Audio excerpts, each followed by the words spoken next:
Hey there, welcome back to the channel. Thank you guys so much for those who've been tuning in the last couple weeks. I appreciate all 35 subscribers. I don't really solicit people needing to subscribe to my channel, but I would encourage you to like this video because the way the YouTube algorithm works is if you like the video, it's likely to push this video out to more people who are just like you. So in a way, just by liking the video, you're likely to share the gospel with other people, those who are of your faith or not of your faith. And truly, everyone needs a little encouragement, a little boost in the right direction. So with that, we're going to step into this week's lesson. It comes from the book of 1 Samuel. We started on 1 Samuel last week. This week, the chapters are 8 through 10, chapter 13, and chapters 15 through 18. I will mix in a little bit of chapters 11 and 12 just because I feel like it ties the story together a little better. It wasn't part of the assigned reading, but I think it helps give us a little background, especially on Saul. So the title of this lesson is The Battle is the Lord's.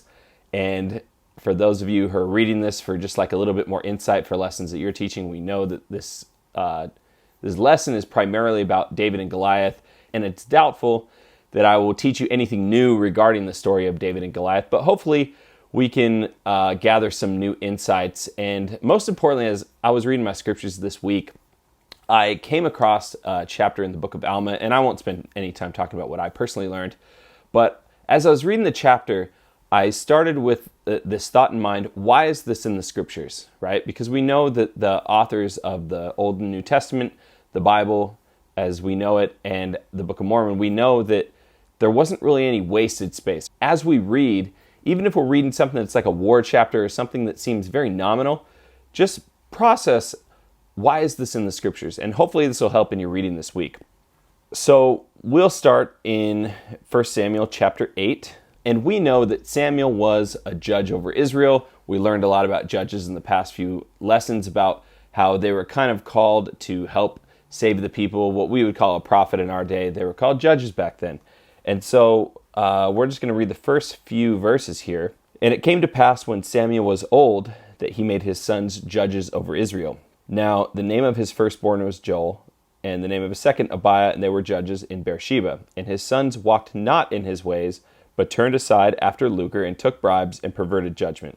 I think this is interesting because this is probably really helpful for someone that's been a very good parent and have tried to teach their children the right way.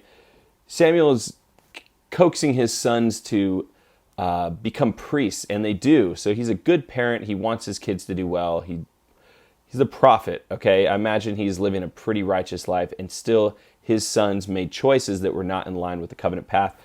So let that just be helpful to you. If there's anyone out there who has children that ended up not following the covenant path after you feel like you did everything you could to help them, just know that it's not your fault, right? That everyone has the opportunity to choose for themselves the path they want to follow, and the best that we can do is invite, right? Just the same thing we do as missionaries.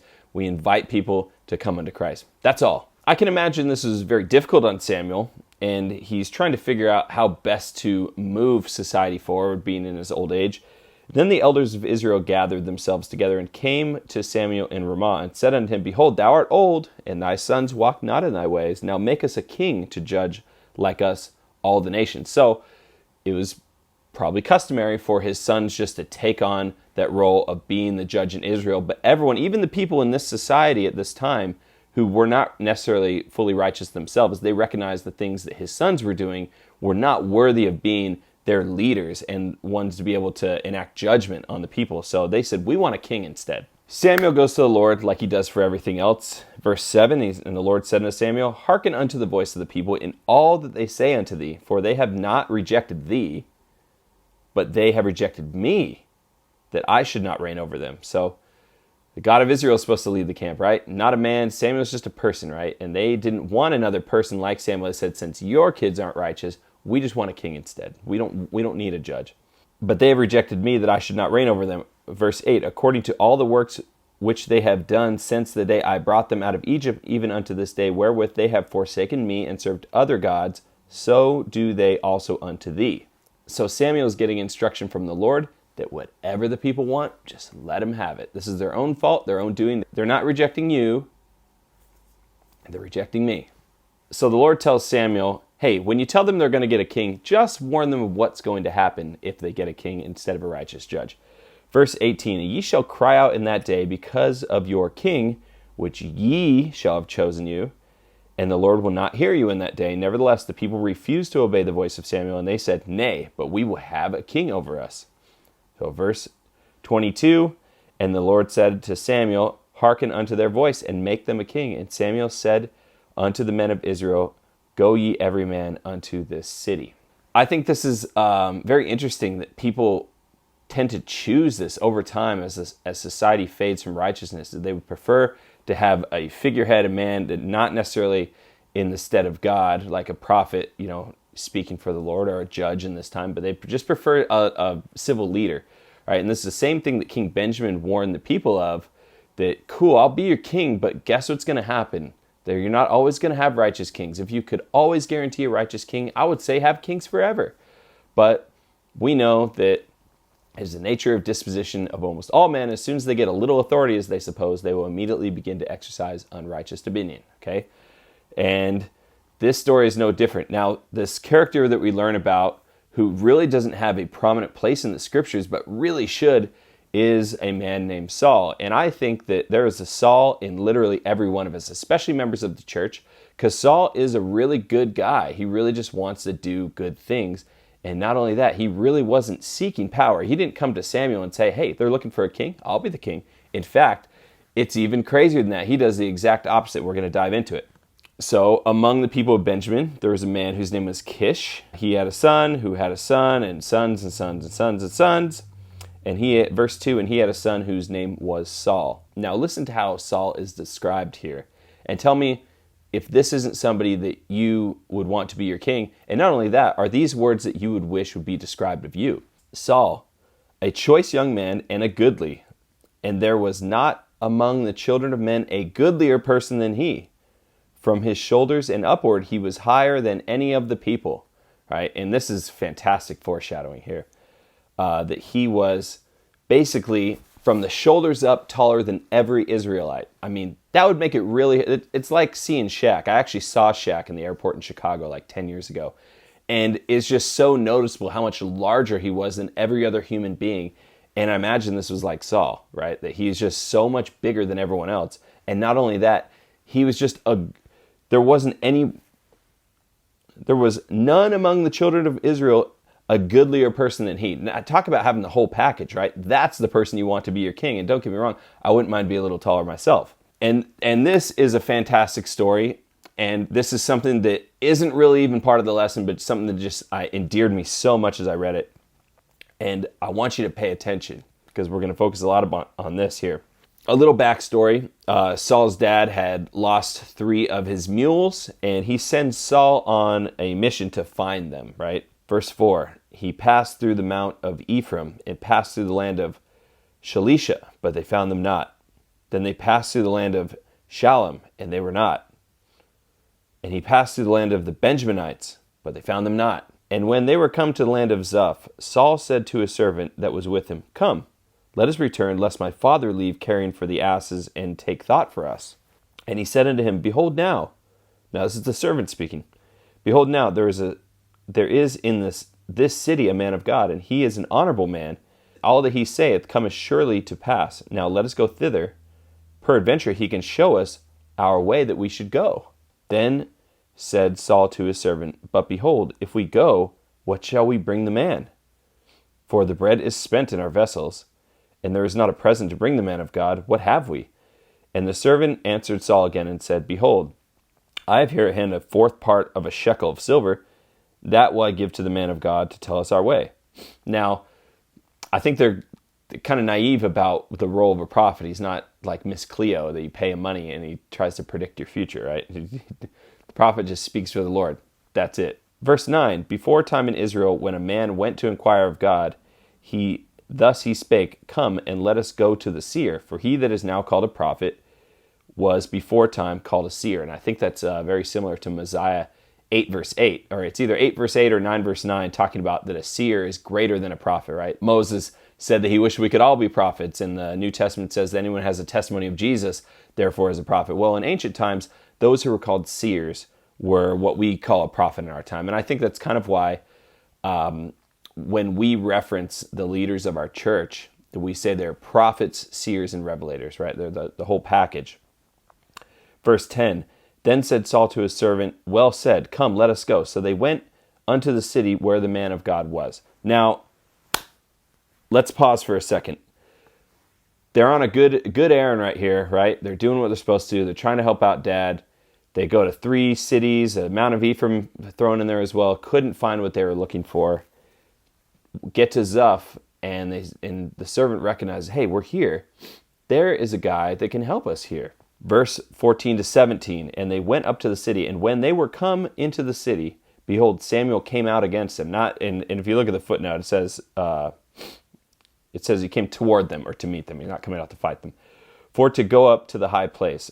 For the Lord had told Samuel in his ear a day before Saul came, saying, tomorrow about this time I will send thee a man out of the land of Benjamin, and thou shalt anoint him to be a captain over my people Israel, that he may save my people out of the hand of the Philistines. For I have looked upon my people, because their cry has come unto me. And when Samuel saw Saul, it's a tongue twister, when Samuel saw Saul, the Lord said unto him, behold, the man whom I spake to thee of, this same shall reign over my people. Now, this might not be the lesson, but this is something I really want to make mention of. This is so similar to the story of Joseph Smith and his family. So, a little bit of background. I know some of my viewers are not from the United States, and I think that's fantastic. But a little bit of history on Joseph Smith's family. So, Joseph Smith was born in Vermont. His family were maple syrup and wheat farmers. Now, I don't know so much about wheat, but if you know anything about the United States, and especially the state of Vermont, it's known for what? It's known for maple syrup. So the reason why Joseph Smith's family had to relocate to New York was because they went through 2 consecutive years of crop failure. Now, I don't know 100% of the backstory on that, if maple trees just weren't producing. I have a maple tree out front, so I've got to learn a lot about how maple syrup is produced. It's a fantastic process, but they went through 2 consecutive years just trying to do the right thing of crop failure, which caused them to move from Vermont to New York, right? And why is that significant? Well, the Lord knew that they were trying to do a good thing, but he needed Joseph Smith to be within walking distance of where the plates were buried, and that wasn't in rural Vermont. That was in upstate New York, several hundred miles away. And the same is true here. Saul and his servant are looking for his father's asses. They go through 3 cities, but the Lord knew where he wanted Saul to be. He wanted him to be in Zuph, so they would be prompted to go see the prophet. The prophet wasn't going to travel all the way to the Mount Ephraim to find this man among the Benjaminites. He needed Saul to come to the prophet. And I think that's a really important lesson, that sometimes when we're hitting roadblocks on our path to progression, especially when we're trying to do something really righteous, a righteous temporal goal, or trying to do something with, to bring order or civility to a problem, and we just keep hitting a roadblock, it's not necessarily that we're doing something wrong or the Lord is trying to chasten us.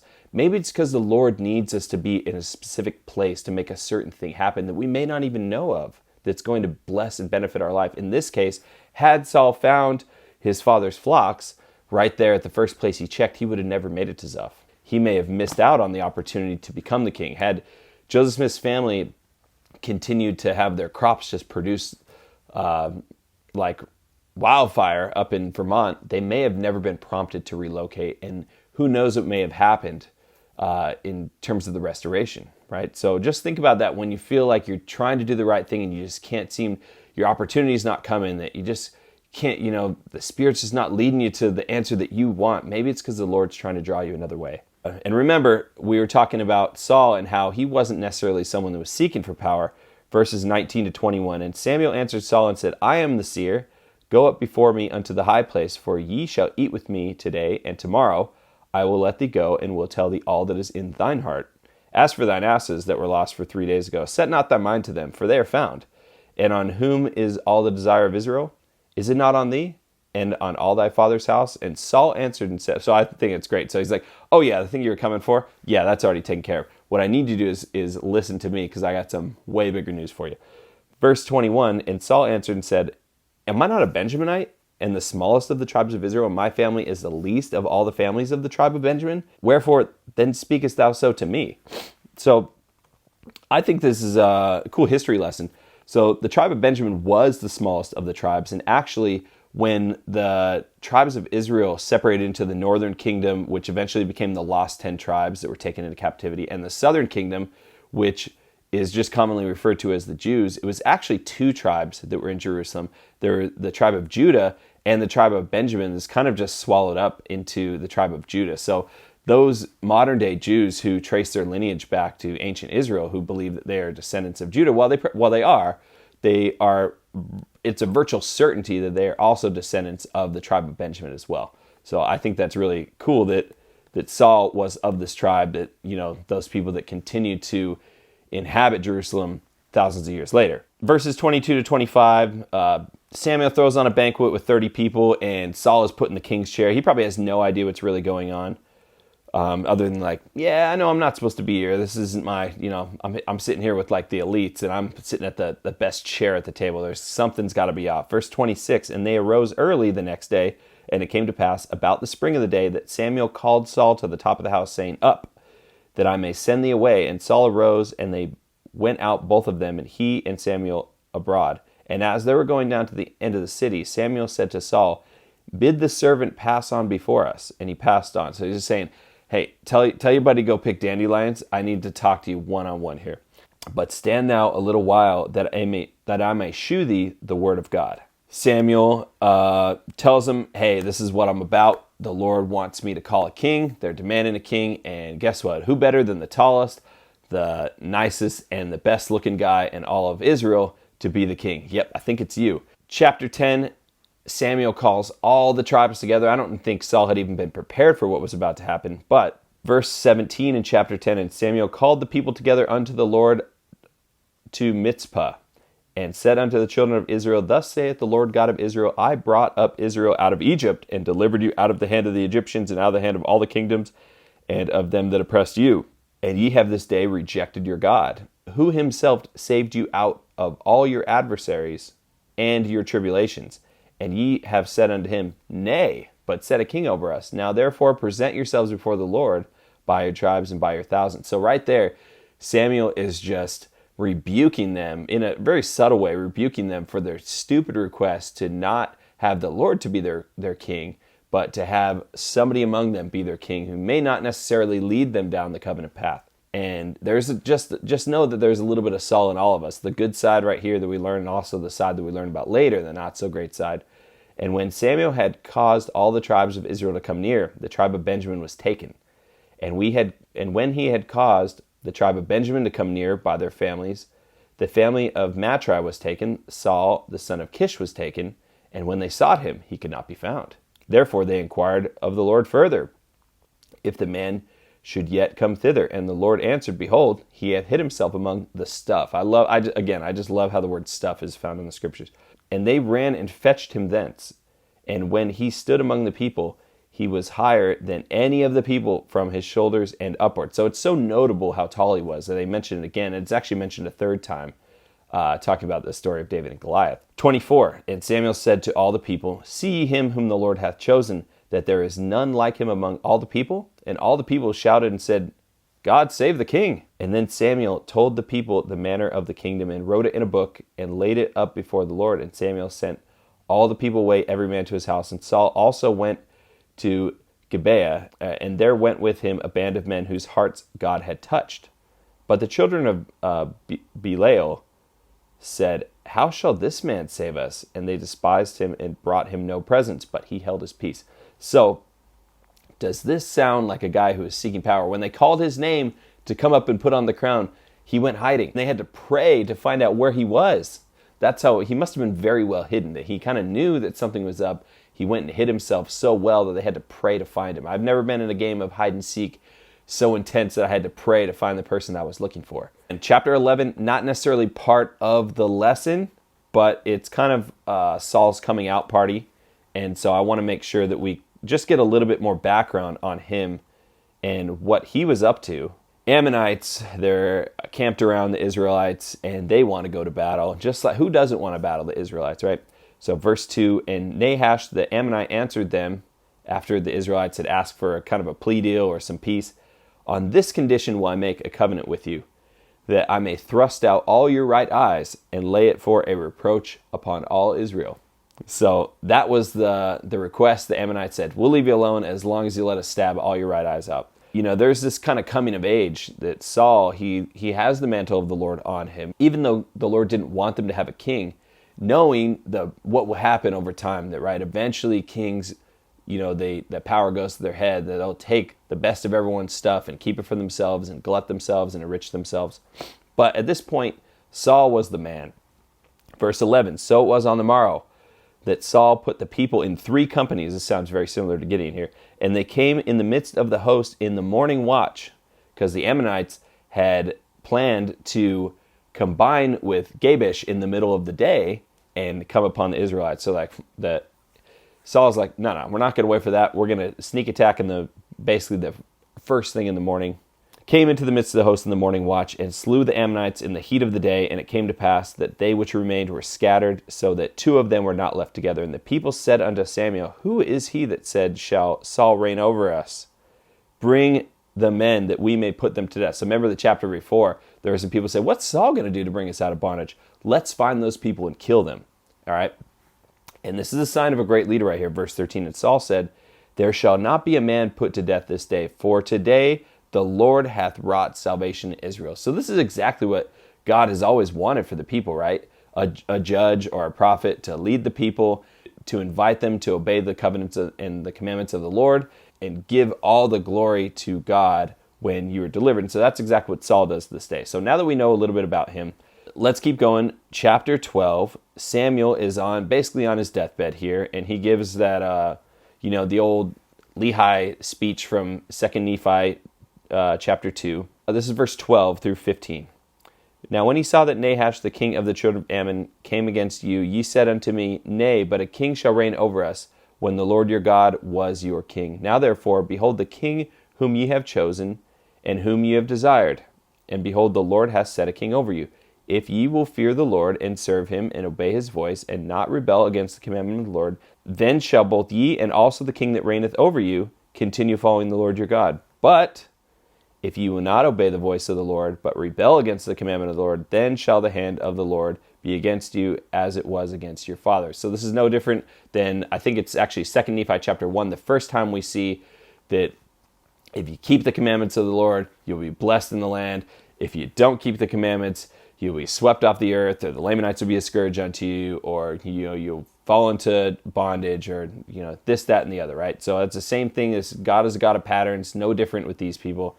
If people will obey the Lord and put the Lord first, including the king, that the people will never fall into bondage. But if they don't, amen to the promises made to that man, right? So there we go. So there's those 2 chapters out of the way.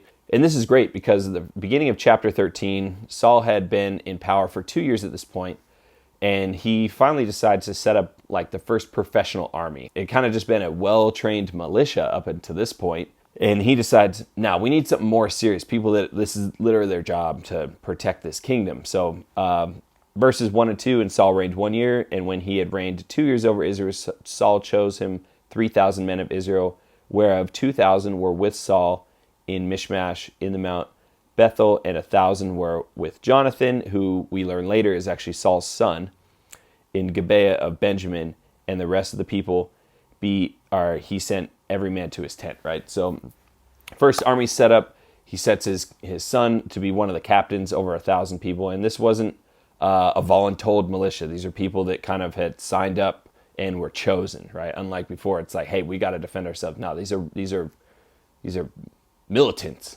and what a little bit of the background that's left out in like the lead up to this part of the lesson is that at this time they had kind of been subjugated to the will of the Philistines, right? That as long as they did what the Philistines said, there would be peace in the land. The Philistines were bigger, faster, stronger. They had military might.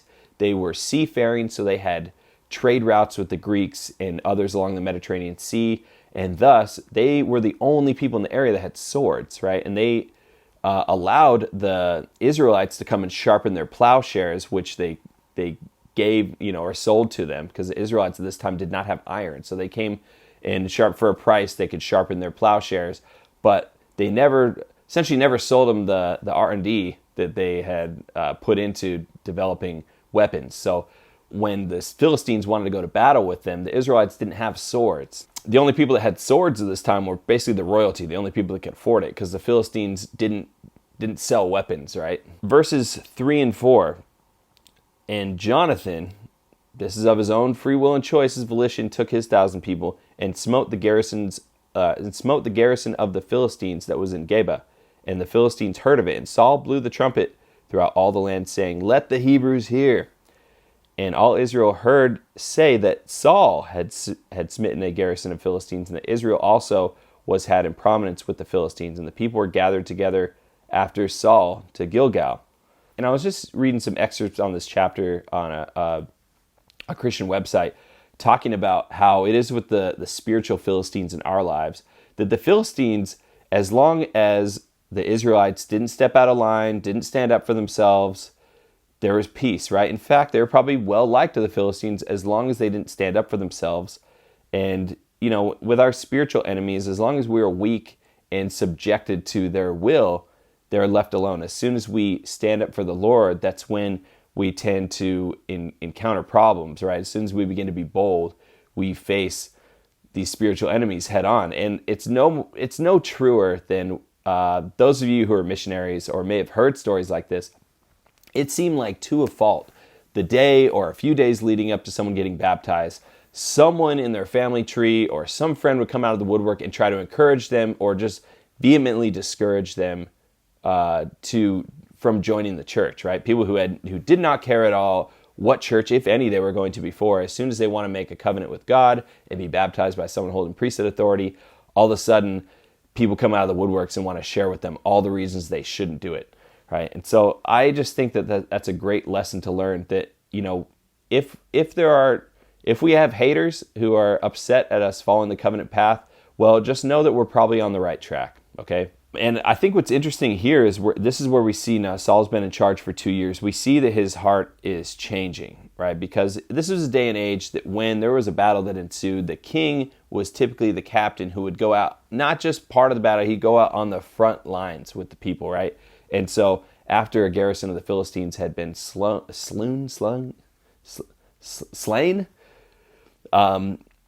the people think it was Saul that went out and did it, when really it was Saul's son, Jonathan. But Saul never corrects the story and gives the credit to Jonathan. He's like, all right, you're right, I did it. It was under my leadership, right? That's why it happened, so I should take the credit for it. And that's the beginning it's kind of the beginning of his downfall right here, where he begins to glory in himself and seek to build up himself. And instead of trying to gain the respect of the Lord, he tries to gain the respect of the people. The Philistines are now awoken to the Israelites, and remember, the Philistines were bigger, stronger, faster. They had the weapons that the Israelites didn't have, and they had the connections that the Israelites didn't have. You don't think they're going to retaliate, so they prepare themselves to come after Israel. Now, Saul's army of 3,000, these paid militants that he had defending the nation, they are scattering. They're hiding in caves, they're hiding in holes, they're hiding in thickets. They're basically doing everything they can to avoid the Philistines. All of a sudden, not so courageous, are they? Saul is trying to figure out what to do. Oh, and even still, I found this so funny, that some of them crossed the Jordan River. All of a sudden, they didn't need the Jordan River to be dry so they could walk across it. They were willing to get wet this time to avoid the Philistines. I just think that's so fascinating, that they didn't need a Joshua to help them get across this time. Verse 8, and this is really important here. Verse 8, and he tarried 7 days according to the set time that Samuel had appointed. But Samuel came not to Gilgal, and the people were scattered from him.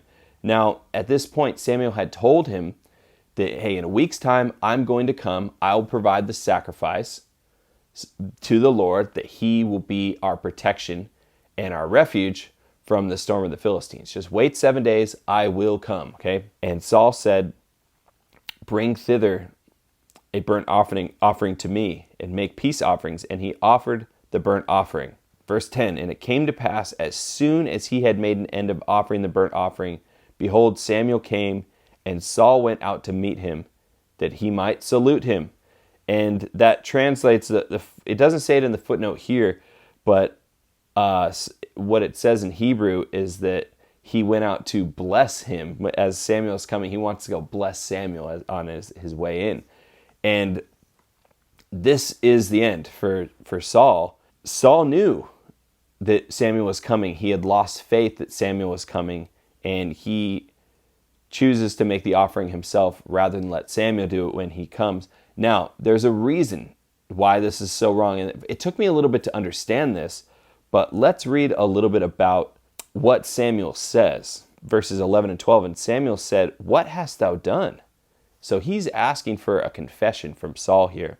And Saul said, "Well, because I saw the people were scattered from me, and that thou camest not within the days appointed, and that the Philistines gather themselves together at Mishmash, therefore said I, the Philistines will come down now upon me to Gilgal, and I have not made supplication unto the Lord. I forced myself, therefore, and offered a burnt offering." So Samuel, all he wants is a confession. And the response of Saul tells us everything we need to know about why Saul made the offering. He says, 1, the people were scattered.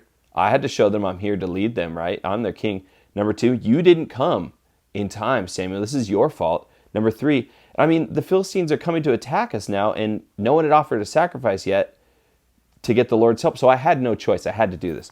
Now, we know that Saul is from the tribe of Benjamin. At this time in the scriptures, and this is something that it was a little eye-opening for me, that the only people that could offer sacrifices, the only people that had the priesthood, the right from God, the power to act in God's name, were the Levites, right? This is why the people wanted a king instead of letting the Levites continue to be judges over them, because Samuel's sons were not righteous. They were called to be priests. So we know that Saul knew that he wasn't supposed to do this. This is no different than if we were to try to baptize someone without priesthood authority, or without the bishop's permission as well as priesthood authority, just serve the sacrament in our home because we don't feel like going to church, right? This is very serious to the Lord, and while good intention on the surface, all those things are, it directly opposes God's will and sacred distribution of his power to act in his name.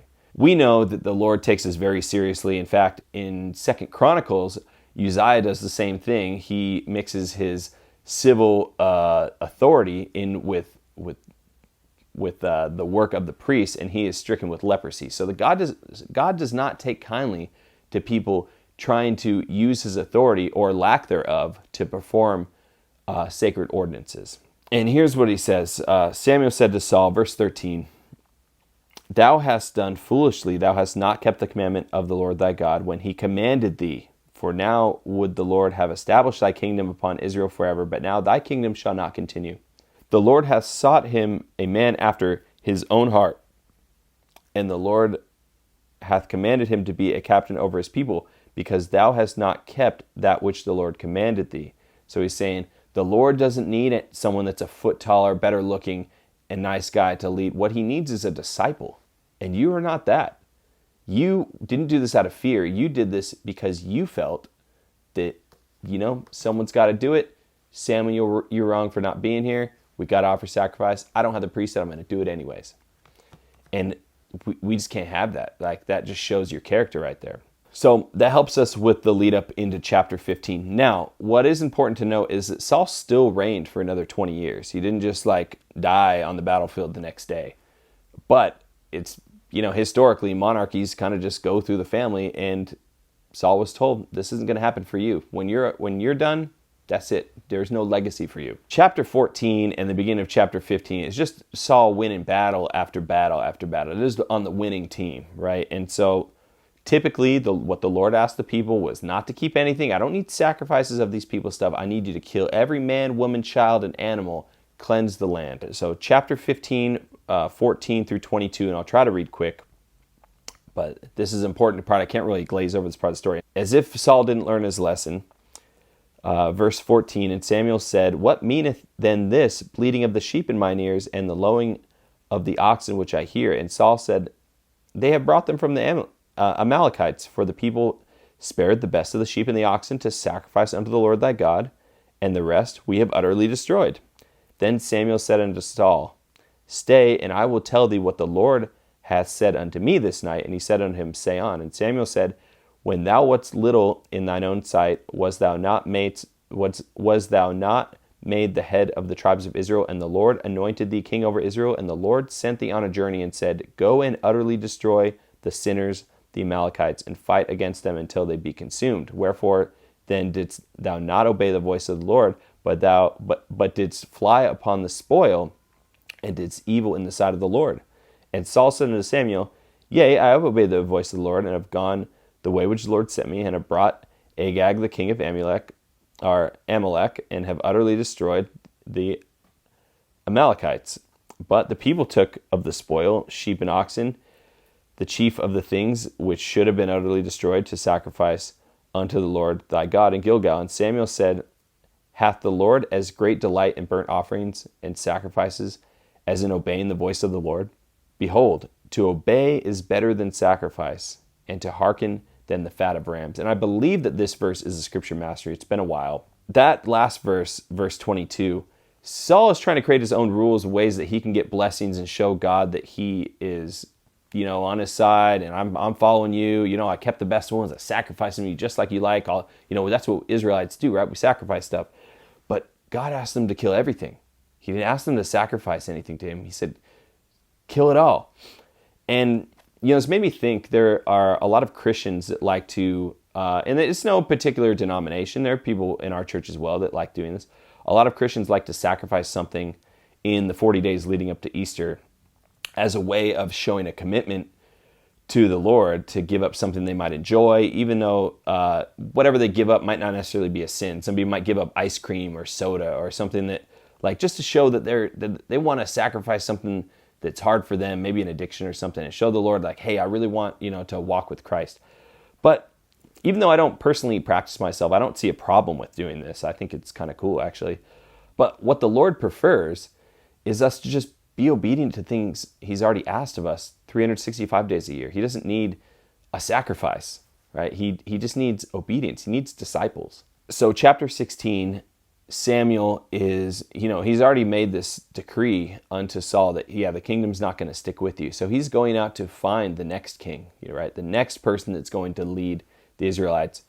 So he's led to a man named Jesse, and he's told by the Lord that it's one of Jesse's sons that is going to be the next king. In verse 1, it said, The Lord said unto Samuel, How long wilt thou mourn for Saul, seeing that I have rejected him from reigning over Israel? And remember, the Lord doesn't delight in our suffering, right? It showed that at the end of the last chapter that Samuel was really burdened by this thought that Saul wasn't going to, that he was kind of lost. He had lost his birthright, or his inheritance, more or less. And the Lord obviously is upset about that too. But at the same time, God, he keeps his word. He's a God of law, right? Fill thine horn with oil and go, and I will send thee to Jesse the Bethlehemite, for I have provided me a king among his sons.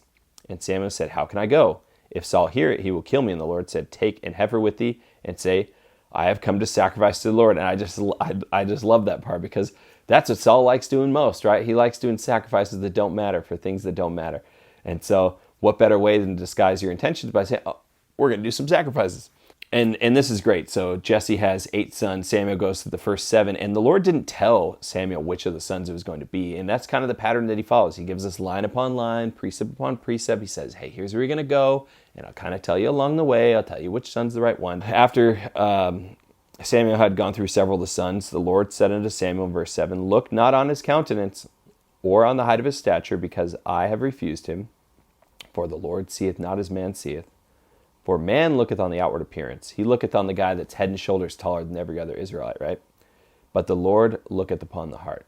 And man, it just sounds like every other king and judge and leader in all the scriptures leading up to this point. Someone who was weaker, couldn't talk well, who was small in stature, stuttered, whatever it was. The Lord always uses the weakest one among us to choose to be his leader. I don't know why. Maybe it's just to make sure that people are humble enough, because those who are humble enough to follow the weakest one will ultimately be blessed.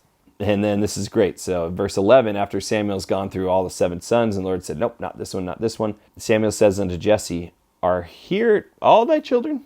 And he said, There remaineth yet the youngest. and behold, he keepeth the sheep. And Samuel said unto Jesse, Send and fetch him, for we will not sit down till he come hither. And he sent and brought him in. Now he was ruddy, and withal of a beautiful countenance, and goodly to look to. And the Lord said, Arise, anoint him, for this is he. Then Samuel took the horn of oil, and anointed him in the midst of his brethren. And the Spirit of the Lord came upon David from that day forward. So Samuel rose up and went to Ramah. So right here, David's just a little boy. He's the youngest of the 8 brothers, probably the smallest, the weakest, obviously. But he is the one that is chosen to be the next king of Israel. Man, is this not just like the Joseph Smith story, the story of Moses, all the stories, right? It's all the same. So David becomes a hot commodity in all the land of Israel. He ends up, this is just what happens, right? He goes from nothing to something. His 15 minutes of fame spills over, and he's now called to be Saul's harp player. He becomes his companion and servant and armor bearer.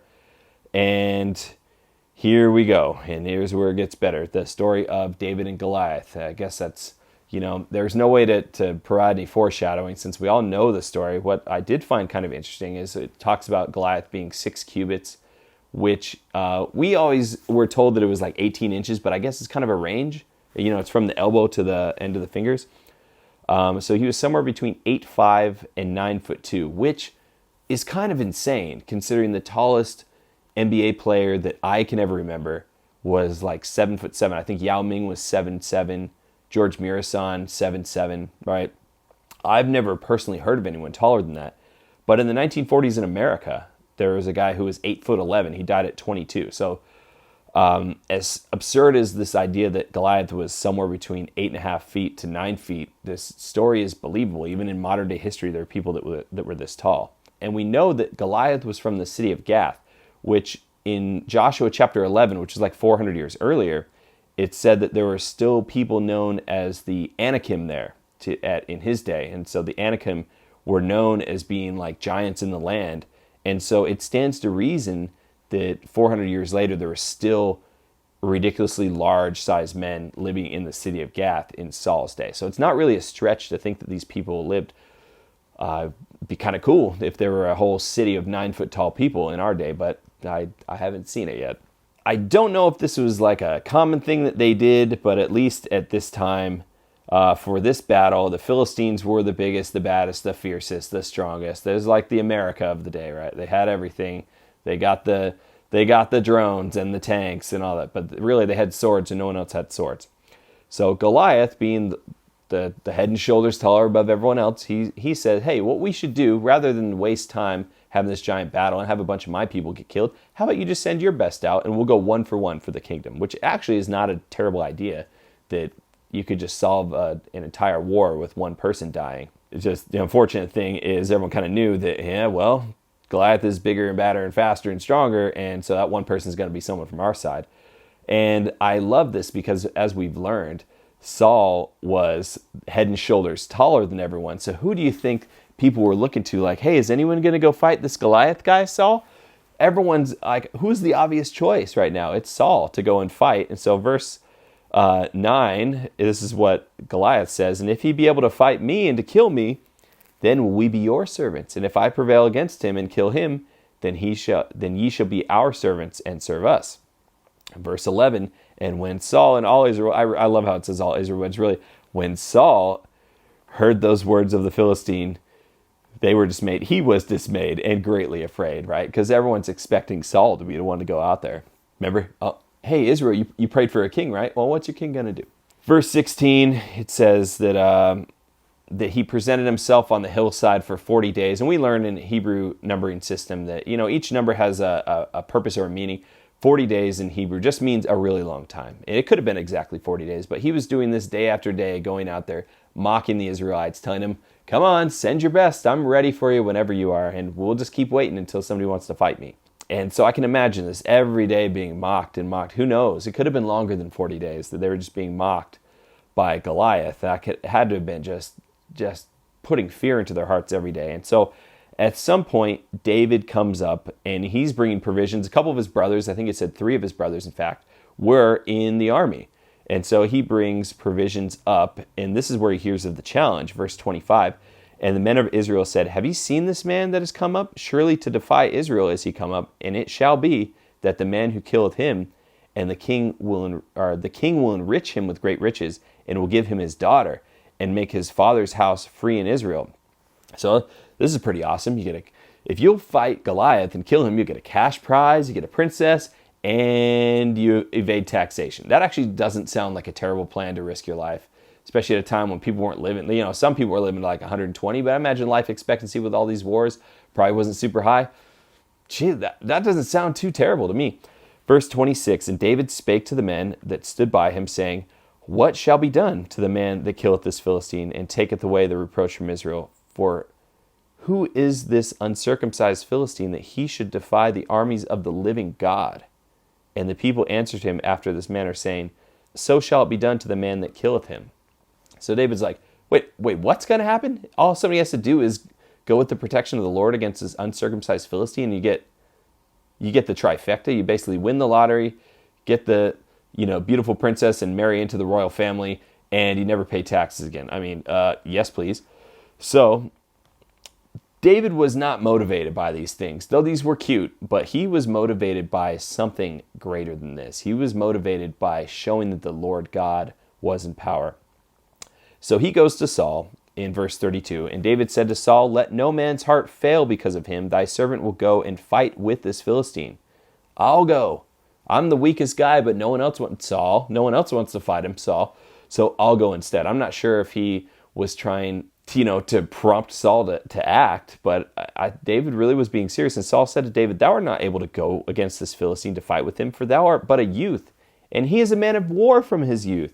And David said unto Saul, thy servant kept his father's sheep, and there came a lion and a bear, and took a lamb out of the flock, and I went out after him, and smote him, and delivered him out of his mouth. And when he arose against me, I caught him by his beard, and smote him, and slew him. Thy servant slew both the lion and the bear, and this uncircumcised Philistine shall be as one of them, seeing he hath defied the armies of the living God. Now we think, when we tell the story, we think that David had not been slowly prepared of the Lord up until this point. That he was just, going ahead, just had a prayer in his heart. He was being prepared of the Lord every step of the way. That the Lord was putting little challenges in his way. I wouldn't exactly call fighting a lion a small challenge, but he was putting challenges to help him build courage for such a time as this. Verse 40. After he tells Saul, he gets Saul's approval, and Saul gives him his armor and swords. He's like, listen, I can't do anything. This is way too heavy for me. Remember, I'm just but a youth. I don't need this. I'm just going to take my staff and I'm going to go get some stones. Verse 40, and he took his staff in his hand and chose him 5 smooth stones out of the brook and put them in a shepherd's bag which he had, even in a scrip. And his sling was in his hand, and he drew near to the Philistine. And I love that he brings 5 stones. I just think that's fantastic symbolism as to always doing our part, right? That the Lord will do what he's going to do, but we have to do our part, right? The old pray as if everything depends on the Lord and do as if everything depends on us. He could have just brought 1 stone and said, I know the Lord's going to do it for me. But he brought 5 stones, and it's kind of similar to the story in 1 Nephi 16, where Nephi, he broke his bow and they need food, so he makes a new bow, but he also brings a sling with a handful of stones. If he was so confident the Lord was going to provide food and all he needed was 1 arrow, that's all he had, why then did he bring stones? Other than to do his part, right? And the Lord would do his part. Remember, we talked about David, and he was there for a different purpose. They were fighting for different things. Goliath was fighting for what? He was fighting for himself, to show everyone how great and marvelous he was. David was fighting for the Lord. And we're just going to read the story. Verse 44, and the Philistine said to David, come to me, and I will give thy flesh unto the fowls of the air, and to the beasts of the field. Then said David to the Philistine, thou comest to me with a sword, and with a spear, and with a shield, but I come to thee in the name of the Lord of hosts, the God of the armies of Israel, whom thou hast defied. This day will the Lord deliver thee into mine hand, and I will smite thee, and take thine head from thee, and I will give the carcasses of the hosts of the Philistines this day unto the fowls of the air, and to the wild beasts of the earth, and all the earth may know that there is a God in Israel. 47, and all this assembly shall know that the Lord saveth not with sword and spear. For the battle is the Lord's, and he will give you into our hands. And it came to pass, when the Philistine arose and came and drew nigh to meet David, that David hasted and ran toward the army to meet the Philistine. I can only imagine. If I was ever able to have a vision of anything that happened in the past, I would love to see the story. And David put his hand in his bag, and took thence a stone and slang it, and smote the Philistine in his forehead, that the stone sunk into his forehead, and he fell upon his face to the earth. So David prevailed over the Philistine with a sling, with a stone, and smote the Philistine and slew him. But there was no sword in the hand of David. Let's go back and read verse 45. Then David said to the Philistine, Thou comest to me with a sword, and with a spear, and with a shield, but I come to thee in the name of the Lord of hosts, the God of the armies of Israel, whom thou hast defied. I want to bear my testimony that God can do anything, that we need not rely on the arm of the flesh, though it's so vital that we do our part and bring our version of the 5 stones and whatever we're trying to accomplish in life. The Lord God can do anything, literally anything. I have a testimony of this. I've seen miracles in my life that I'm not really privileged to share, just like these people knew the importance of a seer in their time, that we have a prophet, seer, and revelator on this earth right now. His name is President Russell M. Nelson. I have a testimony that he leads God's church today. I'm grateful for his leadership, and I'm grateful for that testimony even more, because that didn't come of man, that came from the Spirit. I'm grateful to know that he is listening to the Lord, and though I would love sometimes for them to tell us, yes, on November 12th, there's going to be this crazy event happen, and prepare yourself, and if you live in this town, get yourself out.